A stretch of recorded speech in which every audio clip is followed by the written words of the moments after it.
위대한 신화학자 조지프 캠벨은 사람들이 왜 이기심 없는 행동을 하는지에 관심이 있었다. 독일 철학자 쇼펜하우어의 관점에 영향을 받은 캠벨은 책에 이렇게 썼다. 쇼펜하우어가 제기한 멋진 질문이 있다. 어떻게 한 사람이 타인의 고통과 위험에 그토록 깊이 관여하면서 자신을 보호하는 것을 잊어버리고 심지어 자기 목숨을 걸고 자발적으로 타인의 목숨을 구하려고 할 수 있을까? 쇼펜하우어는 타인을 위해 자신을 희생하는 것은 공궁에 처한 사람과 자신이 하나라는 것을 깨달았기 때문에 일어난다고 믿었다. 우리는 결정적인 순간에 분리감을 완전히 넘어선다.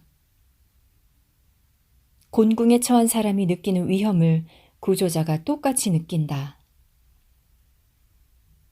이전에 느꼈던 분리감은 시간과 공간 안에서 단지 사물을 경험하기 위한 기능일 뿐이었다.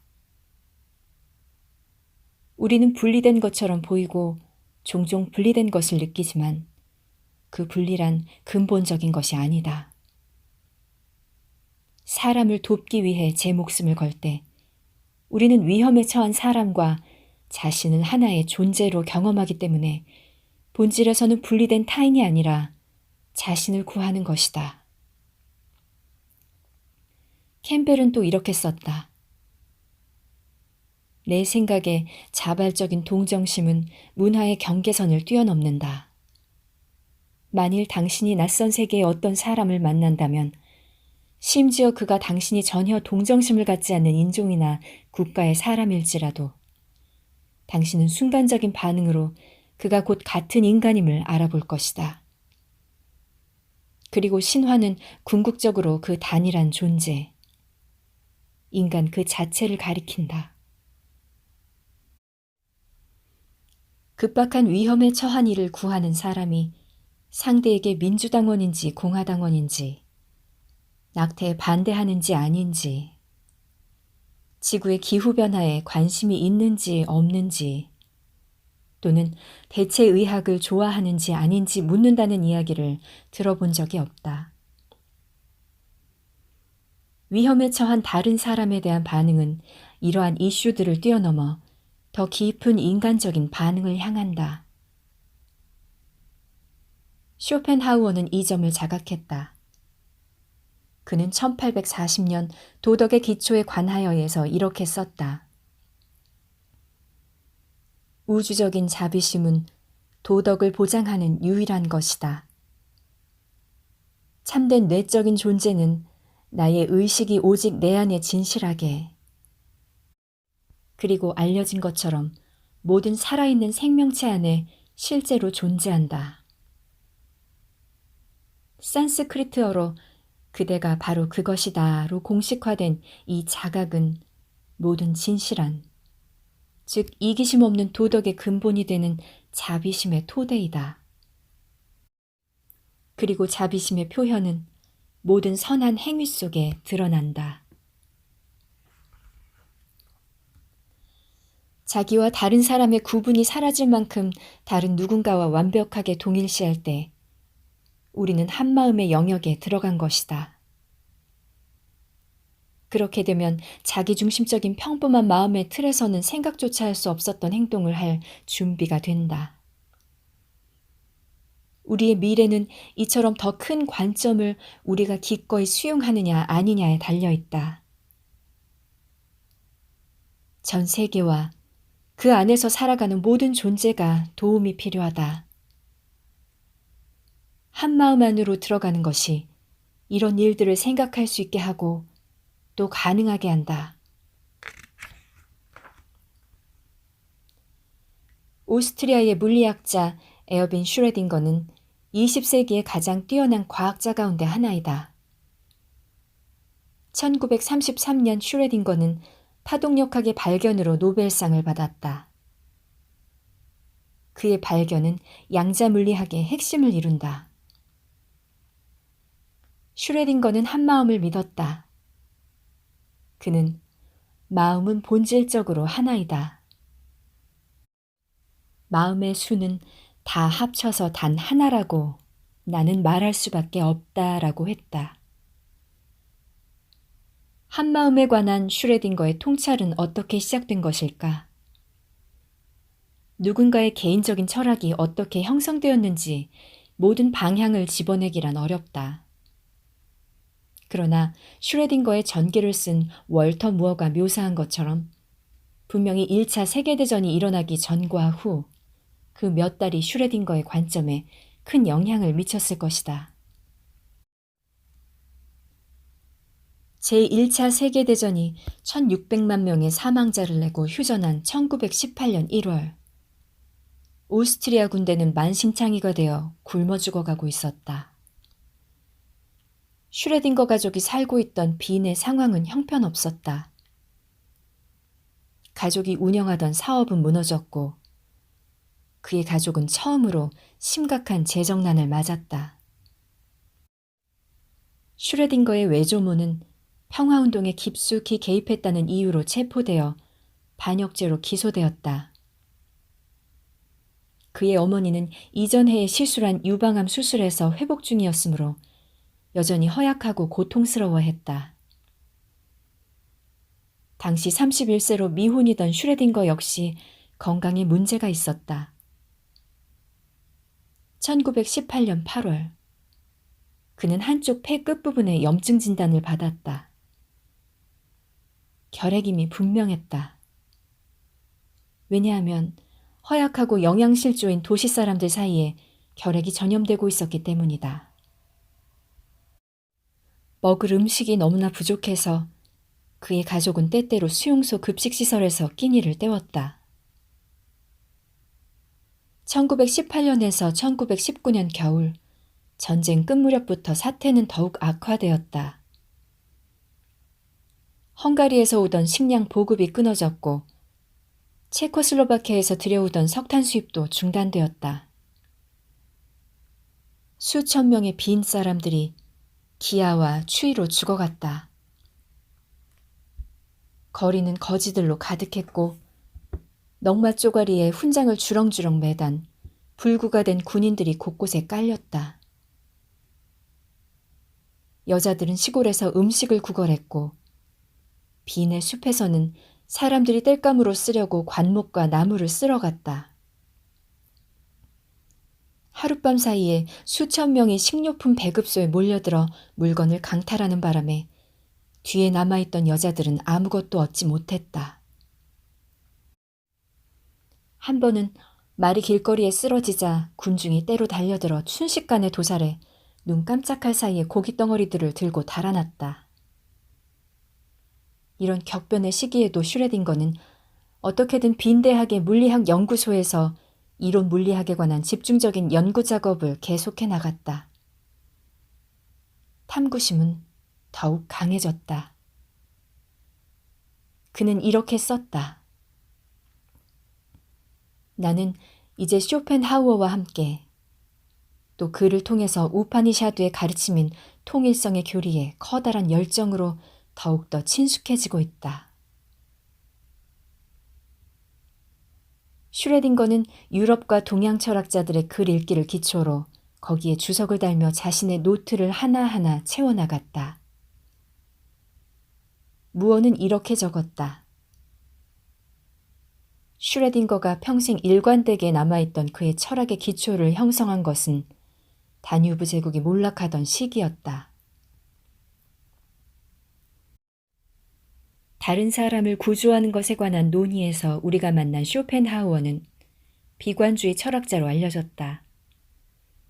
하지만 의미 없는 전쟁과 파괴의 4년 동안 온전히 고통과 혼란의 한가운데 있었던 슈레딩거에게 쇼펜하우어의 관점은 위안으로 다가왔을지도 모른다. 쇼펜하우어 철학의 영향은 참으로 컸다. 소설가 아서 캐스틀러가 서양 철학의 외로운 거인으로 부른 쇼펜하우어는 니체와 프로이트, 토마스 만, 바그너 같은 많은 사람에게 영향을 끼쳤다. 쇼펜하우어는 동양의 지혜, 특히 인도의 베단타와 우파니샤드를 존중했다. 그는 자신이 좋아했던 개의 이름을 아트만이라고 지었다. 아트만은 힌두어로 모든 개인 속에 내재하는 우주의 영적 원리를 부르는 말이다. 또 그는 침대 머리맡에 항상 힌두교 경전들과 금박을 입힌 거지 옷차림에 불상을 놓아두었다. 전쟁으로 파괴된 도시 빈. 비참함이 넘치는 그 한가운데서 슈레딩거를 위로했던 쇼펜하우어의 관점 중 하나는 삶의 조화에 관한 이해였다. 한 존재의 모든 사건이 인생을 관통하는 그 사람의 궤적에만 맞아 떨어지는 게 아니라 동시에 다른 모든 개인의 인생 흐름과도 뒤섞이며 심지어는 그가 모르는 다른 사람들의 인생 드라마와도 하나로 섞인다고 쇼펜하우어는 말했다. 퍼즐처럼 한 덩어리로 뭉쳐진 다양한 삶 속에서 바라볼 때 전체 패턴은 너무도 복잡해서 어떤 특정 개인의 이해를 넘어서 있다. 쇼펜하우어는 이렇게 말했다. 모든 것은 연결되어 있고 상호간에 조율된다. 쇼펜하우어는 무질서와 외견상 무작위처럼 보이는 것에서 질서를 보았고 그것은 위아래가 뒤집힌 슈레딩거의 세계에 의미를 부여해 주었다. 슈레딩거는 자신이 읽은 핵심적 가르침들에 관해 깊이 생각했다. 그리고 자신의 언어로 그것들을 재구성했으며 그것은 그의 여생을 지탱해준 기둥이 되었다. 나의 세계관, 삶이란 무엇인가? 마음과 물질 등과 같은 책에서는 단 하나의 마음이라는 개념을 구축하고자 애썼다.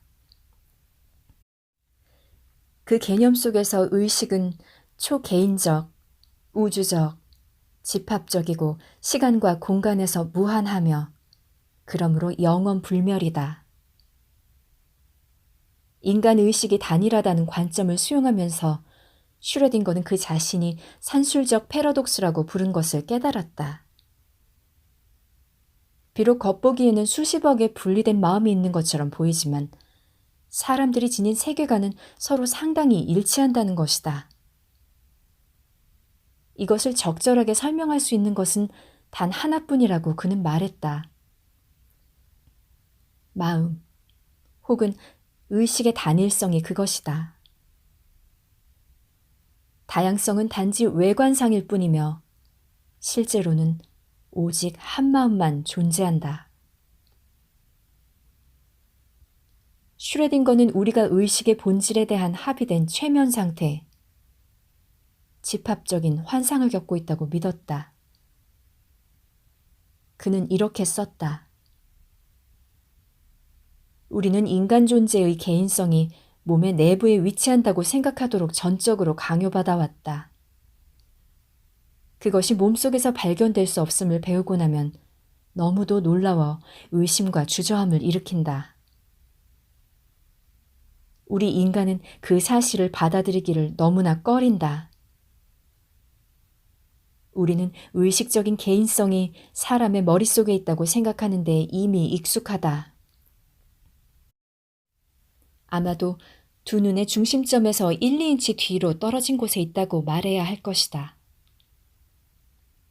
우리가 개인성의 위치, 의식적인 마음의 위치를 몸속으로 잡는 것은 단지 상징적이며 실질적인 사용을 위한 보조수단일 뿐이라는 사실을 고려하기란 몹시 어려운 일이다. 슈레딩거 관점에서 핵심적인 요소는 마음의 불멸성이었다.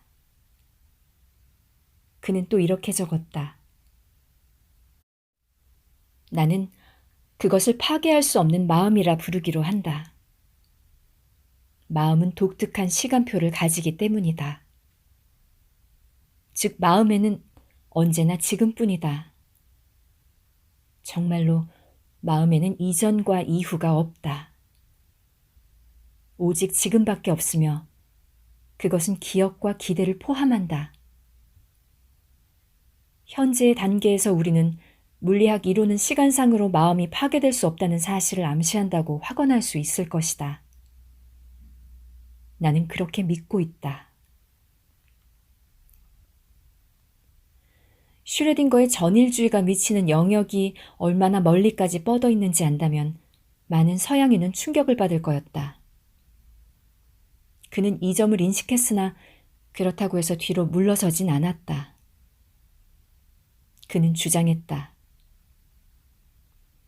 평범한 사람에게 이것은 상상할 수 없는 일로 보이겠지만 당신과 당신처럼 의식 있는 다른 존재는 모두 안에 있다. 그러므로 당신이 사는 이 삶은 단지 전체 존재의 한 부분일 뿐만 아니라 어떤 의미에서는 전체 그 자체이기도 하다. 다만 이 전체는 단 한 번만에 조망할 순 없다. 알다시피 이것이 바로 인도 브라만들이 신성하고 신비한 공식으로 표현하는 그대가 바로 그것이다이다. 또는 이런 말로 표현되기도 한다. 나는 동쪽에도 있고 서쪽에도 있다. 나는 위에도 있고 아래에도 있다. 나는 이 전체 세계이다. 슈레딩거에게 이런 시각은 공상적인 철학이 아니고 철저하게 실제적인 것이었다. 쇼펜하우어에 공명하며 그는 다른 사람들과 하나 되는 일체감이 이타주의와 영웅주의를 포함한 도덕적으로 가치 있는 모든 행위의 바탕에 깔렸다고 선언했다. 타인들과의 하나됨 안에서 개인은 자신이 선하다고 믿는 목적을 위해 목숨을 걸고 누군가의 생명을 구하려고 자기 생명을 내놓으며 설령 그것 때문에 자신의 고통이 커진다고 해도 낯선 이의 고통을 덜어주고자 자선을 베푼다. 모두와의 합일감은 과학자로 살아가는 슈레딩거의 일상생활 속에 스며들어 있었다.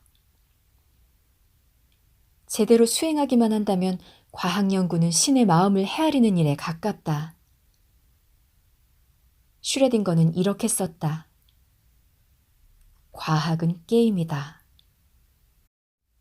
얼마나 많은 법칙을 신이 영원히 정해놓은 것인지, 우리의 정신적인 타성이 얼마나 많은 것을 일으킨 것인지 그건 분명하지 않다.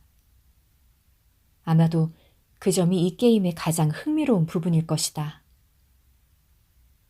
바로 여기에서 우리가 자신과 신 사이에 놓인 가상 경계에 맞서 싸우기 때문이다. 그 경계는 아마 존재하지 않을 것이다. 슈레딩거가 자신의 양자물리학 해석과 베단타 사이에서 본 것은 갈등이 아니라 조화였다. 그의 전기를 쓴 무어는 이렇게 설명한다. 1925년 물리학의 세계관은 우주를 상호작용하는 물질 입자들이 모여서 만들어진 거대한 기계로 보였다. 이후 몇 년간 슈레딩거와 하이젠베르크와 그들을 따르는 사람들은 분리될 수 없는 중첩된 확률 진폭의 파동에 근거한 우주를 만들어냈다. 이 관점은 베단타의 하나 안에 있는 모든 것이란 개념과 완전히 일치한다. 하지만 단지 베단타와만 일치하는 것은 아니다. 슈레딩거는 올더스 헉슬리에 동의하면서 그의 위대한 저서 영원의 철학을 인용했다. 이 책은 세계 주요 종교들의 비이적인 부분을 다룬 신비적인 문집이다. 이런 점을 살펴볼 때 슈레딩거는 모든 신비주의자는 같은 언어로 말한다. 그들은 같은 나라에서 왔기 때문이다 라는 관점에 원칙적으로 동의함을 알 수 있다. 만일 베단타가 없었더라면 그는 다른 전통에서 자신의 관점을 확인했을 것이다. 별은 떠오르지 않는다. 지구가 기울어져 도는 탓에 별이 시야에 나타나는 것이다. 위대한 진리 역시 마찬가지이다. 진리는 항상 존재하면서 진리가 보이게 하는 우리의 움직임을 기다리고 있다. 동양 철학에 관한 그의 모든 통찰에도 불구하고 슈레딩거는 절대 영적인 물리학자는 아니었다. 그는 현자인 척 꾸며대지 않았다. 다른 사람들과의 관계에서는 인격적인 결점이 분명히 드러났고 인간관계가 동요를 일으킬 때도 잦았다. 무어는 이 부분을 섬세하게 묘사한다. 그는 자신의 신념과 행동을 진실로 합치시키는 데는 성공하지 못했다. 바가바드 기타는 구원의 길에 3가지가 있다고 가르친다. 헌신의 길, 노력의 길, 지식의 길이 그것이다. 타고난 기질과 어린 시절의 환경 탓에 에어비는 이중지식의 길을 따르도록 되어 있었다. 지성은 그에게 길을 열어주었으며 평생 우아한 저작들을 통해 베단타의 신념을 표현했다. 그러나 그는 인도인이 마하비트라 부르는 사람으로 남아 있었다. 마하비트란 이론은 알지만 제 삶에서 그 이론의 실천을 자각하지 못한 사람을 말한다. 찬도갸 우파니샤드에 이런 말이 있다. 나는 언어를 아는 마하비트이다. 그러나 아트만을 아는 마하비트는 아니다. 자, 좋다. 슈레딩거는 분명히 그 자신이 길이 아니며 다만 길을 가리키는 사람이라는 것에 동의할 것이다. 그의 불완전함에도 우리가 사는 이 세계는 그와 같은 더 많은 수의 과학자들을 활용할 수 있을 것이다. 만약 물리학자 가운데 한마음의 수호성자가 있다면 아마도 에어빈 슈레딩거가 수호성자일 것이다.